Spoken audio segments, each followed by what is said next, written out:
지난 시간에 우리가 성령 충만에 대해서 같이 말씀을 생각해 보았습니다. 이 성령 충만한 사람의 특징이 세 가지가 있다고 말씀드렸죠. 혹시 기억하세요? 첫째는 성령 충만하면 찬양이 흘러나온다. 두 번째로 성령이 충만하면 감사가 넘쳐난다. 범사에 감사하고 항상 감사하게 된다. 입에 감사가 붙어 있게 된다. 세 번째, 성령 충만하면 상호 복종하는, 피차 복종하는 그런 마음과 자세를 가지게 된다 하는 것이죠. 그래서 오늘 말씀에 보면 부부의 관계에 대해서 나오고요. 그 다음번에 나온 내용이 부모와 자녀와의 관계, 그 다음에 직장에서 노사의 관계 같은 것이 계속 나옵니다. 그것은 성령 충만이 우리 삶에서 서로에 대해서 복종하고 섬기는 자세로 나타나야 그것이 진정한 성령 충만이라는 것이죠. 즉 성령 충만은 그저 말씀 많이 보고 기도 많이 하고 교회 봉사 많이 한다고 되는 것이 아니라 내 삶의 자리에서 가장 가까운 삶의 자리에서 섬김과 헌신과 복종으로 순종으로 드러나야 된다는 것이죠. 우리가 복종을 이야기하면 이 여자분이 좀 싫어하는 경향이 있습니다. 여자에게 복종하라 말씀이 나오기 때문에. 그러나 오늘 말씀에 보면 이 부부에 관한 말씀을 주기 바로 전에 이 말씀을 주고 시작하죠. 21절 같이 한번 읽어보겠습니다. 시작. 그리스도를 경외함으로 피차 복종하라. 이렇게 분명히 나옵니다. 그래서 그리스도를 경외함으로 피차 복종하라고 말하고 시작합니다. 이 피차 복종을 다른 말로 하면요, 바로 자기 부인입니다. 자기 부인. 왜냐하면 자기를 내려놓지 않으면 복종할 수가 없죠. 내가 그 사람보다 잘났는데 어떻게 복종할 수가 있겠어요? 근데 예수님이 우리에게 누구든지 나의 제자가 되려고 하면 뭘 하라고 했죠? 자기를 부인하고 나를 따르라. 예수님이 예수님의 제자가 되는데 조건을 한 가지만 내놓았어요. 조건을. 스펙도 필요 없고. 예. 그런데 딱 한 가지. 자기 부인을 내놓았습니다. 즉, 자기 부인을 못하면 내 제자가 아니라는 거예요. 이 자기 부인이 뭐냐? 그게 바로 상대에게 복종할 수 있는 능력. 이 자기 부인의 훈련이 어디서 이루어질 수 있느냐? 결국 가정이라는 거죠. 가정이 바로 자기 부인을 할 수 있는 훈련장이라는 거예요. 아멘? 여기서 우리가 자기 부인의 훈련을 하는 거예요. 그래서 우리가 더 확대되면 세상에 나와서도 자신을 내려놓고 다른 사람을 섬길 수 있는, 예수님이 그랬잖아요.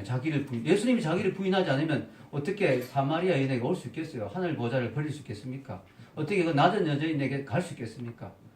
근데 예수님은 자기 부인. 이 자기 부인을 우리가 훈련하는 것이 바로 가정이다. 근데 이 가정에 대해서 말씀을 주시는데 먼저 여자에게 주시고 남자에게 주십니다. 아내에게 주시고 남편에. 왜 자꾸 여자에게 먼저 주셨을까? 어떤 신학자는 여자가 죄가 많아서 그렇다. 여자분 기분 나쁘죠?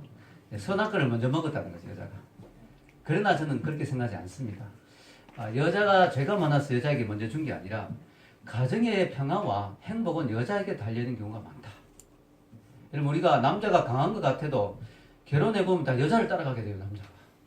남자가 이상하게 여자를 다 닮아가고 따라가요. 그래서 여자가 어떻게 하느냐에 따라서 가정의 분위기와 평화가 많이 좌지우지 됩니다. 그래서 여자의 역할이 더 중요하다는 거. 그래서 여자에게 먼저 주셨다고 생각하고요. 그래도 재미있는 것은 주신 말씀의 내용은 남자가 더 길어요. 그것은 남자를 가정의 리더로, 가장으로 또 책임감을 더 많이 부여하셨다.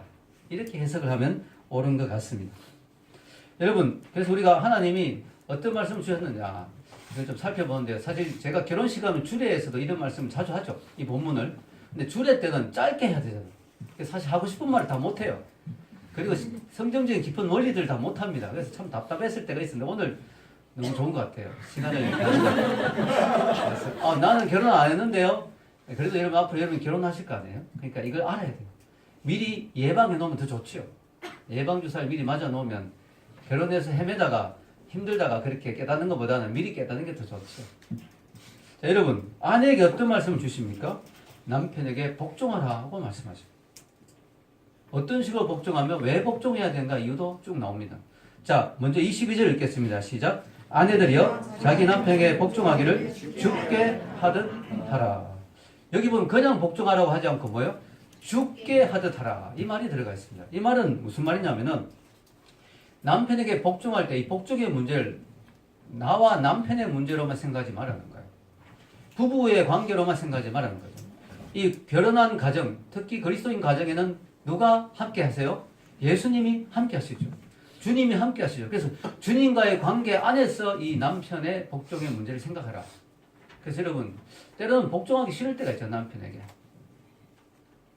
복종하고 싶지 않은 남편도 있습니다. 그때 우리가 뭘 생각해야 되냐? 너가 남편이기 때문에 내가 복종한다 라고만 생각하지 말고 남편에게 복종하라고 했는 주님의 말씀에 지금 복종하고 있다 라고 생각하며 복종해야 된다. 그렇게 될 때 웬만한 남편에게 복종할 수 있는 능력이 생기는 거죠. 마음에 좀 들지 않더라도. 당신을 보니 복종할 마음이 안 생기지만 그러나 당신에게 복종하라고 한 주님의 말씀이 있기 때문에 나는 주님을 사랑하기 때문에 나는 그래도 당신을 복종한다 라고 생각하고 복종하라는 거죠. 그리고요. 또한 주님께 하듯 하란 말은 말 그대로 주님을 대하듯이 남편을 대하라는 거예요. 이야, 이거 진짜 어려운 이야기 아닙니까? 어떻게 그렇게 주님을 섬기듯이 남편을 섬길 수 있겠어요? 성경에 보면 아브라함의 부인이 사라인데요. 이 사라에 대해서 언급하면서 전서의 베드로가 이 사라가 남편을 주라 하며 순종하고 섬겼다. 이렇게 표현하고 있습니다. 그래서 사라가 참 훌륭한 여인이죠. 아브라함을 주라고 표현합니다. 주님을 섬기듯이 섬겼다. 사실 아브라함이 그렇게 존경스러운 남편이 아닐 수도 있습니다. 아내를 팔아먹을 뻔한 아내를 막 이렇게 누이다 속이고 막 넘겨주고 이런 참 찌질한 남편의 모습이 있는 그런 남편이었습니다. 그래서 여러분 우리가 알아야 될 사실은요. 이 남편에게 복종하란 말을 가가부장적인 남자의 권위를 세우기 위한 그런 말씀으로 이용하면 안 된다는 거죠. 왜냐? 오늘 읽었지만 분명히 남편에게 복종하란 말 전에 뭐가 있습니까? 피차 복종하란 말을 하고 시작하거든요.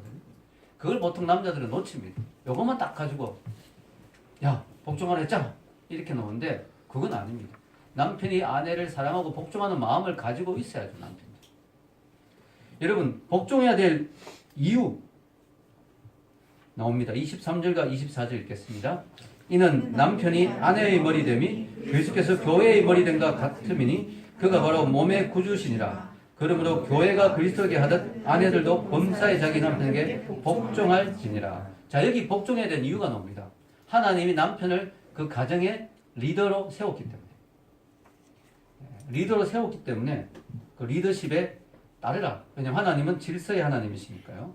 그럼 아내는 뭐냐? 성경은 돕는 배필이라고 나와있죠. 창세기 2장 18절 읽겠습니다. 여호와 하나님이 이르시되 사람이 혼자 사는 것이 좋지 아니하니 내가 그를 위하여 돕는 배필을 지으리라 하시니라. 아멘. 성경에 보면 하나님이 천지 창조하실 때 첫날도 만드시고 보시기에 좋았더라. 둘째 날도 만드시고 좋았더라. 계속 좋았더라가 나와요. 근데 처음으로 좋지 않았다 하는 말이 나오는 게 남자가 혼자 사는 게 좋지 않다 이렇게 나옵니다. 이 남자가 혼자 사는 게 별로 안 좋은 것 같아요, 여러분. 그래서 나는 독신의 은사를 받았다. 바울처럼 주를 위해서 내 생명을 바쳤다. 이런 분은 뭐 독신의 은사가 있으니까 괜찮은데요. 그렇지 않으면 혼자 사는 게 좋지는 않은 것 같습니다. 자, 여러분. 그래서 여자를 돕는 배필로 주셨어요. 돕는 배필. 이걸 우리가 오해할 수가 있어요. 돕는 배필, 남자의 보조 역할, 남자의 어떤 시중드는 존재? 이렇게 오해할 수 있는데 이 돕는 배필이 히브리어로 뭘까요? 에젤. 이 에젤이라는 단어입니다. 옛날에 에젤이라는 것을 우리 수련도 한자 하셨죠, 그죠? 에젤이라는 이름에. 에젤이라는 말이 돕는 배필, 돕는 자, 여기 돕는 자, 돕는 자라는 뜻인데요. 놀랍게도 이 똑같은 히브리 단어를 하나님께도 여러 번 씁니다. 성경에 보면. 그 중에 하나를 제가 넣어놨는데요. 시편 54편 4절 읽겠습니다. 하나님은 나를 돕는 이시며 주께서 내 생명을 붙들어 주실 이시니이다. 아멘. 만약에 돕는 자가 나보다 훨씬 미약하고 보잘것없는 존재라는 의미, 우리가 잘 쓰는 말로 시다바리 이런 개념이라면 어떻게 하나님이 그런 존재가 될 수 있겠어요, 우리에게? 오히려 우리보다 더 능력이 뛰어나야 나를 도울 수 있죠, 그죠? 그런 의미로 썼어요. 그래서 내 아내가 나에게 돕는 배필이라면서 나의 보조고 나의 정말 조수다 이런 개념이 아니고 나와 동등한 존재로, 나와 대등한 존재로, 나와 똑같이 하나님 형상을 가진 존재로, 나와 같이 동력자라 하는 그런 의미로 이해를 해야 됩니다. 사실은 이 말씀이 나오는 것 자체가 파격입니다. 왜냐하면 이때 당시 수준에서는 여인을 돕는 자 수준으로 생각도 안 했거든요. 아주 소유물로 생각하는 그런 때입니다. 돕는 자는 동등한 위치로 나왔다는 것 자체가 엄청난 말씀이에요. 여러분, 하나님이 여인을 남편의 돕는 배필로 세우시고 남편이에게 가정의 가장으로서 책임을 맡기셨습니다. 어쨌든 둘이 머리가 될 수는 없잖아요. 두 명이 리더십을 발휘할 수 없으니까 질서상으로 하나님이 여인을 남편의 돕는 배필로 세웠지만 동등한 위치죠. 왜냐? 갈빗대를 뽑았잖아요.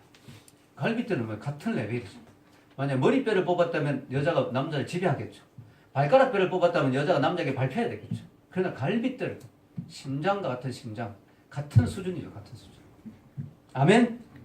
네. 여러분, 근데 복종해야 된다는 것을 무조건 종살이 하라 이런 의미로 생각하면 안 됩니다.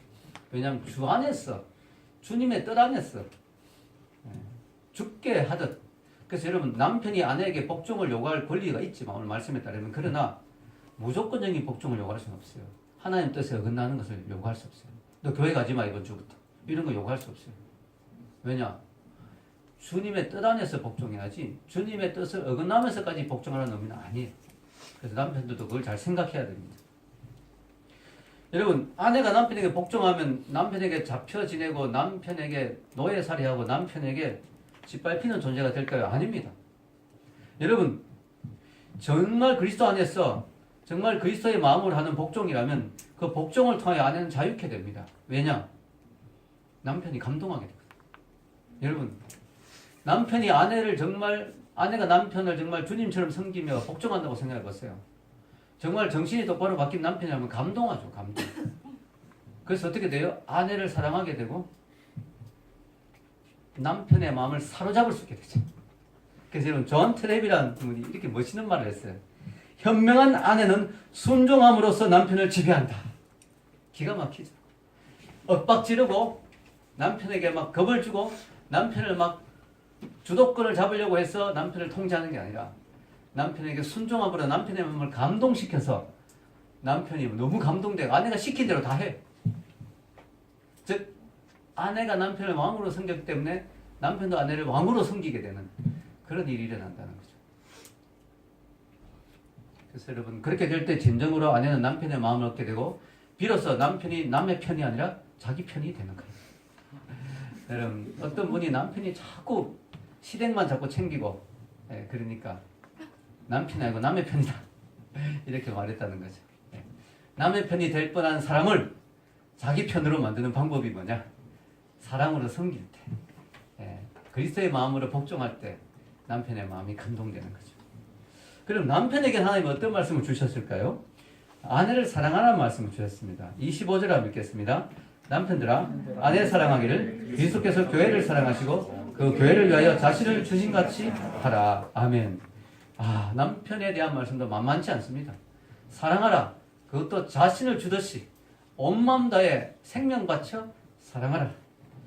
이게 구약에 보면요, 하나님이 남자와 여자의 관계, 남편과 아내의 관계를 어떻게 이렇게 설명하냐면은 이렇게 이야기합니다. 타락하고 난 뒤에 창세기 3장 16절 읽겠습니다. 또 여자에게 이르시되 내가 내게 임신하는 고통을 크게 대하리니 내가 수고하고 자식을 낳을 것이며 너는 남편을 원하고 남편은 너를 다스릴 것이니라 하시고. 이게 벌이에요. 벌.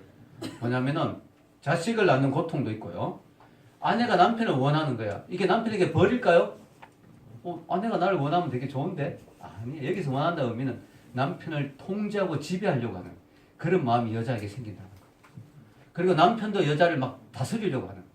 근데 놀랍게도 오늘 말씀은 남편에게 주는 명령이 너는 아내를 잘 다스릴지니라 아니고 뭐예요? 사랑하라고. 이거 말은 뭡니까? 구약의 저주가 예수 그리스도 안에서 축복으로 바뀐 거예요. 아멘? 구약의 저주에 따르면 남편도 막 아내를 막 지배하고 다스리려고 하는데 아니고 사랑하는 마음으로 대하게 돼요. 구약의 말씀대로 하려면 아내도 남편을 막 원하고 통제하고 막 자기 밑에 두려고 하는데 남편에게 복종. 예수님 안에서 뭐예요? 놀라운 일이 일어난 거예요. 남편과 아내의 관계에 놀라운 은혜가 회복된 거예요. 아멘? 놀라운 은혜가. 여러분, 어느 정도 사랑하라고요? 자신을 주라. 이건 뭐예요? 예수님이 교회를 위해서 자신을 줬는데 어떻게 됐어요? 죽었죠, 예수님. 십자가에서 죽었잖아요. 생명 바쳤잖아요. 그러니까 생명 바쳐 사랑하라. 여러분 이게 그래서 남편들은 잘 모르고 복종하라. 좋네 말씀 성경 좋네 성경도 괜찮네 이렇게 생각하지만 그 밑에 안 보는 거예요. 그 밑에 보면 아내를 사랑하는데 죽기까지 사랑해요. 여러분 그래서 어느 명령이 더 힘들까요? 남편에게 주신 명령이 훨씬 힘들어요. 왜냐하면 성경에는 아내에게는 목숨 걸고 복종하라는 말은 없거든요. 근데 남편에게는 목숨 걸고 생명 바쳐 사랑하라 했으니까 남편이 더 힘든 거예요. 이게 더 힘든 거예요. 그리고 여러분 저는 그렇게 생각해요. 내가 여자라면 나를 생명 바쳐 사랑해준 남자가 있다면 그 남자에게 복종하고 싶지 않겠습니까? 복종하고 싶죠. 그런 남자인데. 아멘? 자매님들 아멘 별로 안 하시네. 아멘? 남편들 아내를 생명 바쳐 사랑해야 됩니다. 아멘? 네, 아멘. 남자분들 아멘 해야 됩니다. 여러분 이 시대는 여자들을 소유물로 생각했어요. 전혀 사랑의 대상이 아니고 그냥 자기가 소유하고 그냥 아이를 낳아주는 정도의 존재로만 생각했고 사랑은 다른 여자를 데리고 더 이쁜 여자를 데리고 또 첩을 데리고 혹은 창녀들 이런 식으로 고급 창녀들 이런 식으로 했는 시대인데 아내를 아주 중요한 인격체로 생각하고 생명 바쳐 사랑하는 존재로 이 말씀을 주는 것은 엄청나게 파격적인 말씀입니다. 우리가 잘 몰라가 바울은 가부장적이다. 바울은 너무 남성주의적이다. 이런 식으로 이야기하는데 그거 아니에요. 남성주의적이 아니에요. 엄청 그때 당시 시대로서는 아내를 정말 동등한 존재로 생각하고 목숨 바쳐 사랑하라 이건 있을 수가 없는 당시로는 아내를 그냥 소유물로 생각하는 시대인데 엄청난 거죠. 자 어떻게 하면 목숨 바쳐 사랑할까요? 이게 또 목숨 바쳐 사랑하니까 또 너무 거창하게 생각해가지고 나 당신 앞으로 목숨 바쳐 사랑할까 하고 집에서는 일을 안 해요. 여러분 그러면 안 됩니다. 어떤 아내는 당신 나를 목숨 바쳐 사랑하고 죽을 때까지 사랑한 줄 아는데 그동안에 설거지 좀 해줄래요? 그렇게 이야기했다는 거죠. 여러분 집안에서 작은 일부터 하는 게 그게 사랑이죠. 쓰레기 버리는 거, 설거지 하는 거, 아이 봐주는 거 이런 게 다 사랑이죠. 그리고 여러분 이 남자는 시각에 약하죠. 시각에 약합니다. 여자는 청각에 약하죠. 그래서 이 청각에 민감하고 남자는 시각에 민감하기 때문에 여자에게 사랑한다는 말을 해주는 것도 중요해요. 여기 사랑하라고 할 때 내가 행동으로 사랑하는 것도 중요하고 사랑한다는 말을 해주는 것도 중요해요. 여러분 남편이 사랑한다는 말은 여자에게는 최고의 보약입니다. 최고의 보약. 매주 보약을 한 첩씩 들여 바치시기를 축원합니다. 결혼을 했는데 어떤 무뚝뚝한 경상도 남자가 여자에게 이렇게 말했대. 첫날 밤에 여보 사랑해. 근데 나 무뚝뚝하고 좀 경상도 남자고 나 했는 말 자꾸 하는 거 되게 안 좋아하거든. 그래서 오늘 했으니까 앞으로 평생 안 해도 되겠지? 이 지혜로운 여인이 그 말을 듣더니 너무 지혜롭게 이렇게 대답했어요. 여보 그렇군요. 근데 제가요 건망증이 너무 심해가지고요. 같은 말 자꾸 해줘야 안 잊어버려요. 그렇게 아주 지혜롭게 대답했다는 거죠. 네. 자 여러분 저는요 이 말씀을 준비하면서 참 또 하나님이 새로운 인사이트를 하나 주셨는데요. 야 행동으로 사랑하는 것도 중요하고요. 말로 사랑하는 것도 중요하지만 때로는 말없이 사랑하는 것도 중요하다. 이 말없이 사랑하는 게 뭐냐면 아내가 잘못했을 때 자꾸 따지지 않고 덮어주는 거. 품어주는 거. 여러분 그러면서 갑자기 룻기 말씀이 떠올랐어요. 룻기에 보면 룻이 청혼을 합니다. 보아스에게. 왜냐하면 보아스는 기업 물을 자가 되기 때문에 룻이 그런 당당히 요구할 권리가 있거든요. 근데 어떻게 청혼하면 보아스가 타작을 해고 타작 마당에 밤에 이제 기분이 좋아서 탁 누워 자는데 밤에 몰래 가서 발치에 탁 이불을 덜치고 들어가 딱 눕습니다. 그게 밤에 웬 여자가 나타나니까 깜짝 놀라고 보니까 자기가 아는 룻이에요. 내가 누구냐 하니까 룻이 이렇게 대답을 읽어보겠습니다. 이르되 내가 누구냐 하니 대답하되 난 당신의 여종 룻이오니 당신의 옷자락을 펴 당신의 여종을 덮으소서 이는 당신이 기업을 물을 자가 됨이니이다 하니. 이게 당시에 여자가 남자에게 청혼하는 방법이에요. 프로포즈 표현이에요. 당신의 옷자락으로 나를 덮으소서. 그래서 여러분 어떤 자매님이 여러분이 와서 추워요 옷을 좀 덮어줘요 하면 좀 조심해야 됩니다. 이게 당시에 멋있는 프로포즈 방법이에요. 자 그런데요 저는 이 말씀이 그냥 옛날에는 그냥 멋있는 프로포즈 방법이라고 생각했는데 이 말씀을 준비하다가 이 말씀이 새로운 깨달음이 왔어요. 야 옷자락을 덮는 게 단순히 추워서 덮어준 것만이 아니라 아내의 허물을 덮어주는 거죠. 이 남자의 넉넉함으로 남자는 그릇이 커야 되잖아요. 남자는 넉넉하고 남자는 스케일이 크잖아요. 남자는 포용력이 커야 되고 남자는 능력이 뛰어나야 되고 그걸로 다 아내의 연약함을 다 덮어주는 거예요. 얼마나 멋있습니까 남자가. 여러분 얼마나 멋있습니까. 아내가 차를 몰고 가다가 교통사고를 냈는데 이 여자가 운전을 어떻게 해가 말이죠. 이따구를 하고 있어. 이런 식으로 나온 남자라면 어떻게 되겠어요? 근데 여러분 사고가 탁 났는데 여자가 당황해가 말이죠. 보험사 연락하고 탁 열었는데 보험 정석 안에 있어. 딱 열었더니 남편의 편지가 여보 당황했지? 당황하지 말고 연락하면 돼. 당신은 무사하는데 딱 편지가 있는 거예요. 남편이 너무한 거예요. 얼마나 감동입니까? 여러분 이게 바로 덮어주는 남자, 품어주는 남자. 말없이. 여러분 리더스 다이제스트 요즘은 잘 안 나오는데 옛날에 읽은 글 중에 참 지금도 기억에 남는 글이 있어요. 아내에게 설문조사를 했다고 합니다. 당신의 남편이 가장 멋있어 보였을 때가 언제입니까? 라고 하니까 여러 개가 나왔어요. 예를 들어 둘이 여행을 갔는데 모처럼 여행 갔는데 남편이 멋진 호텔을 미리 다 예약해놓고 잡아놓았다. 그래서 너무너무 남편이 멋있어 보였다. 뭐 이런 것들 이렇게 여러 가지가 나왔는데요. 그중에 1위가 뭐였는지 아세요? 1위가 이거였어요. 어떤 집에서 파티를 해서 손님을 초대했는데 음식을 먹고 이제 디저트를 막 내놓는데 부인이 내놓고 보니까 자기도 맛을 보니까 디저트를 자기가 만드는데 너무 맛없게 만든 거야. 너무 당황스러운 거야. 남편을 빨리 불러 여보 여기 와봐요. 남편이 왔더니 왜 그래? 디저트 맛 한번 보세요. 하니까 남편 입에 딱 묻는데 얼굴 딱 보니까 표정이 딱 나오잖아요. 아이고 이거 좀 맛이 너무 없구나 하는 표정. 근데 남편이 뭐 괜찮은데 하더니 나가더니 남편이 어떻게 하냐면 디저트가 이렇게 손님들 테이블에 이렇게 몇 군데 놓여있는데 갑자기 여러분 잘 드셨어요. 또 앞에 있는 거 좀 드시고 그런데 제가 초콜릿을 너무 좋아하거든요. 오늘 초콜릿 디저트 너무 땡기네요 하면서 갑자기 앞에 있는 초콜릿을 막 디저트를 남이 못 먹게 막 자기 포크로 막 집어먹고 막 먹기 시작하는 거예요. 손님들 약간 당황하면서도 맛있는 거 좋아하시는 분 많이 드세요 하면서 너무 맛없는 디저트를 탈로 나지 않기 위해서 아내가 실력이 없다는 걸 탈로 나지 않고 자기가 막 걷어서 막 먹으면서 막 좋아하는데 그 아내가 뒤에서 부엌에서 그 모습 보면서 눈물을 흘렸다는 거예요. 남편이 나의 허물을 덮어주기 위해서 저 맛없는 디저트를 저렇게 한 입 가득 먹으면서 저렇게 돌아다니는 그 남편의 모습을 보면서 아내가 너무 감동을 하는 거예요. 남편이 너무 사랑스러웠다는 거죠. 아내의 허물을 덮어주는 남편. 여러분 이런 걸 보면 남편이 된다는 게 쉬운 게 아니죠. 쉬운 게 아닙니다. 여러분 어떻게 쉽겠습니까? 여러분 아담이 자기 아내를 얻기 위해서 뭘 희생했어요?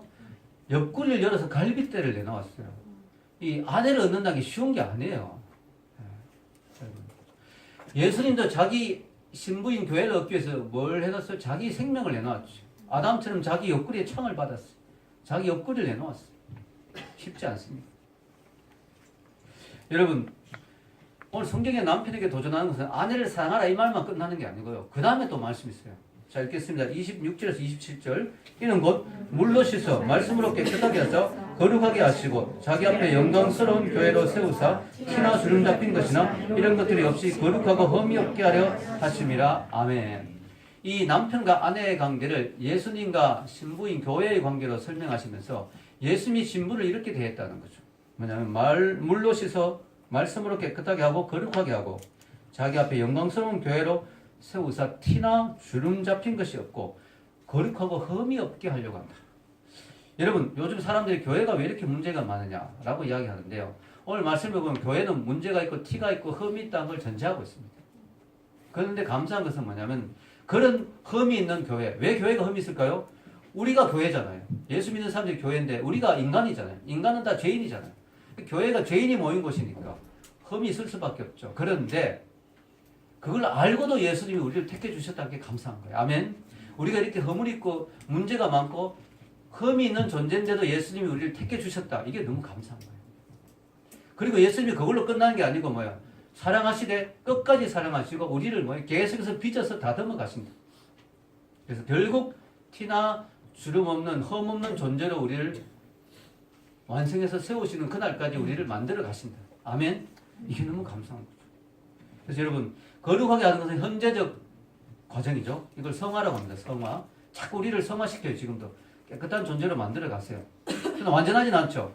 결국은 주님 앞에 설 때 우리가 완전히 흠이 없는 존재, 영화죠, 영화. 종말론적.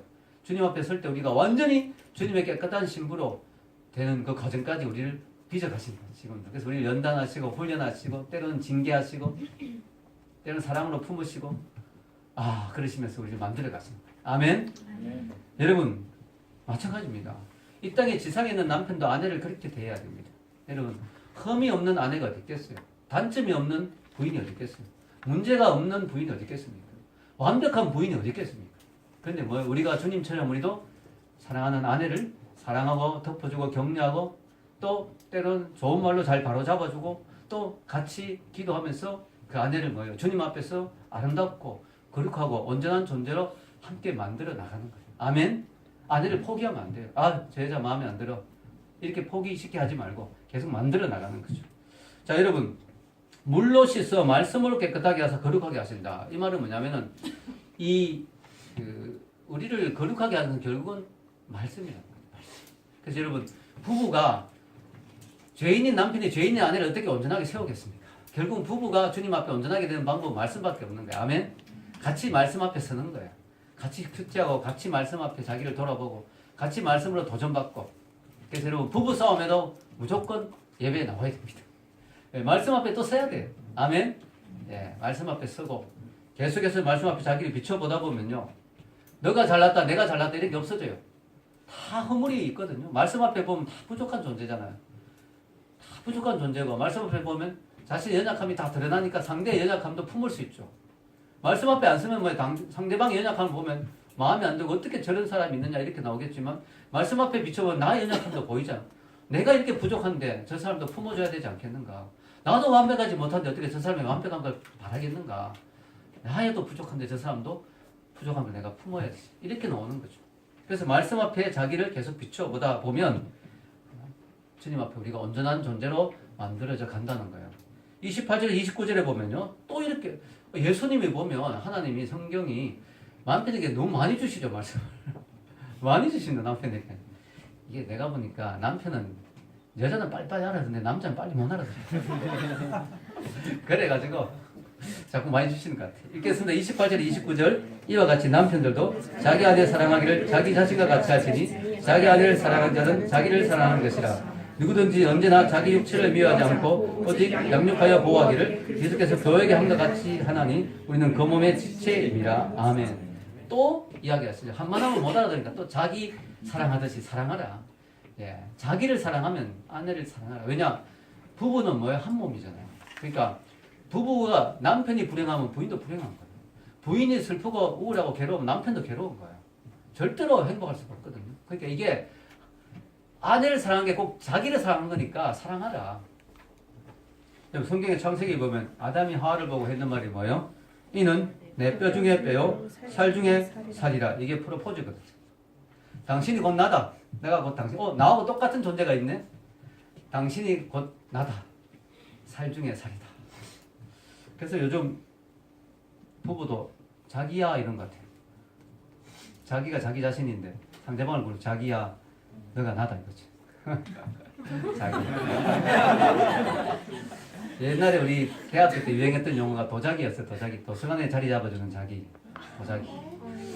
자, 여러분 성경은요 사랑을 이야기할 때 놀랍게도 감정에 치우친 사랑을 이야기하지 않습니다. 우리 사랑이라면 보통 감정을 생각하거든요. 이게 오늘날 우리에게 주는 영화나 텔레비전이나 소설이나 뭐 이런 것들이 주는 메시지죠. 사랑은 감정이다.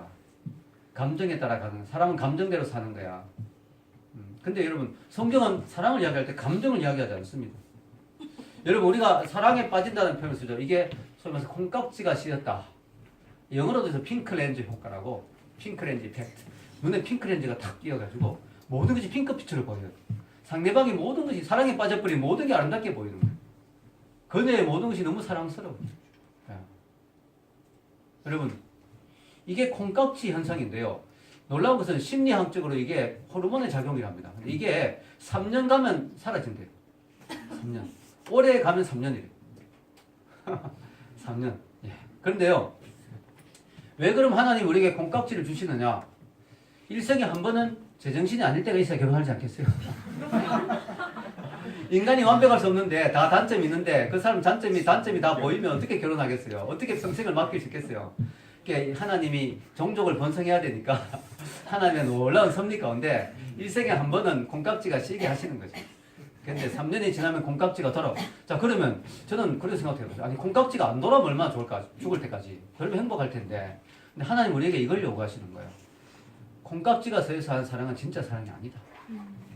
감정에 의한 사랑은 연애 감정이지 그건 진짜 사랑이 아니다. 진짜 사랑은 콩깍지가 벗겨질 때 의지적으로 주님 안에서 주님이 명령하니까 주님의 사랑으로 사랑하는 그 사랑, 적극적인 사랑, 감정에 따라 하는 사랑이 아니라 사랑하기로 결단하고 의지적으로 하는 그 사랑, 그게 진짜 사랑이라고 주님 말씀하시는 거예요.